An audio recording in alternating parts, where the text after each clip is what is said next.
Hi guys, எங்கள் social மீடியாவை subscribe பண்ணுவீங்க. जाकिर नाइक जाकिर नायक जाकिर नाइक की नायक एक बड़ा मुद्दा दे जाकिर नाइक உலகத்தையே திரும்பி பார்க்க வைத்த அறிவாளி, தனது இளமை பருவத்தை இஸ்லாத்தை பரப்புவதற்கென தனது வாழ்க்கையே அர்ப்பணம் செய்த தியாகி, டாக்டர் பதவியையே தூக்கி எறிந்துவிட்டு நாம் மார்க்கத்தில் தெளிவு பெற வேண்டும் என நினைத்து வந்த மாண்புமிகு டாக்டர் ஜாக்கிர் நாயக் அவர்களை நம்மில் எத்தனை பேருக்கு தெரியும்? டாக்டர் ஜாக்கிர் நாயக், இவரது பெயரை கேட்டாலே இஸ்லாமிய எதிரிகள் கதி கலங்குவார்கள். ஏனெனில் அது அவரது அழகிற்கோ அல்லது பலத்திற்கோ அல்ல, அல்லாஹ் அவருக்கு கொடுத்த இல்மை கண்டு. ஜாக்கிர் நாயக் இவர் இந்தியாவில் உள்ள மும்பையில் அக்டோபர் 18, 1965 பிறந்தார்.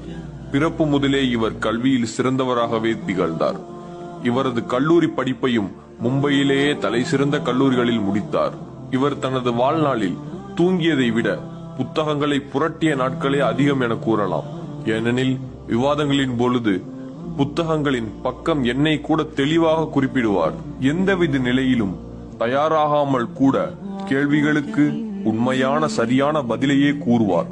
இவரின் சிறப்பு என்னவென்றால், இஸ்லாம் மட்டுமன்றி இவர் இந்துத்துவ வேதங்களிலும் கிறிஸ்துவ வேதங்களையும் புத்த வேதங்கள் போன்ற அனைத்து மத நூல்களையும் இவர் கற்று திகழ்ந்தார். இதனால் சில மதத்தின் போதகர்களை கூட இவர் திணறடித்தார். இதனையெல்லாம் கண்ட எதிரிகள் நேருக்கு நேர் மோதாமல் மறைமுகமாகவே இன்னும் வரை சூழ்ச்சி செய்கிறார்கள். ஆனால் சூழ்ச்சிகளுக்கெல்லாம் சூழ்ச்சியாளன் அல்லாஹுவே. அதனால் இன்னும் வரை அவரை தொடக்கூட முடியவில்லை. உதாரணத்திற்கு அவரது வீடியோக்களை நீங்கள் பார்த்தால் தெரியும். இவரது பேச்சுக்களை கேட்டு அங்குள்ள எதிர்த்தரப்பினர் ஓடியதுண்டு. இதன் காரணத்தினால் பல நாடுகளில் இவருக்கு பேச தடை விதித்து விட்டார்கள். இவரது தனது வாழ்நாளில் ஏறக்குறைய 3000 மேடைகளில் பேசியுள்ளார். இதில் பெரிய விஷயம் என்னவென்றால், இவர் பல நாடுகளில் பேசியுள்ளார். உதாரணமாக Malaysia, Singapore, Sri Lanka, Saudi Arabia, Dubai, Indonesia, Philippines, Africa போன்ற எக்கச்சக்கமான நாடுகளில் பேசியுள்ளார்.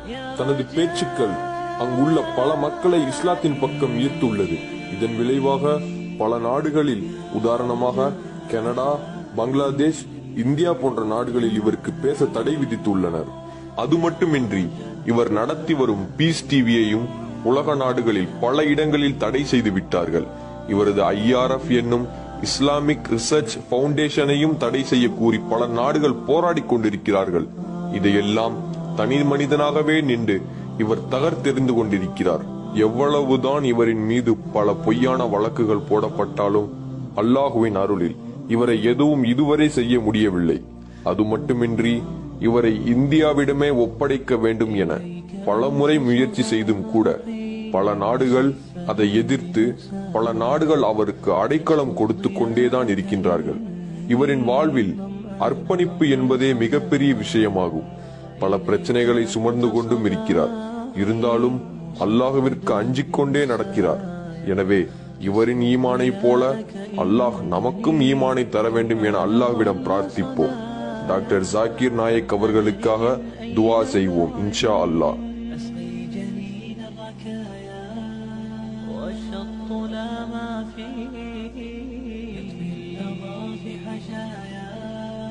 رحمك يا رب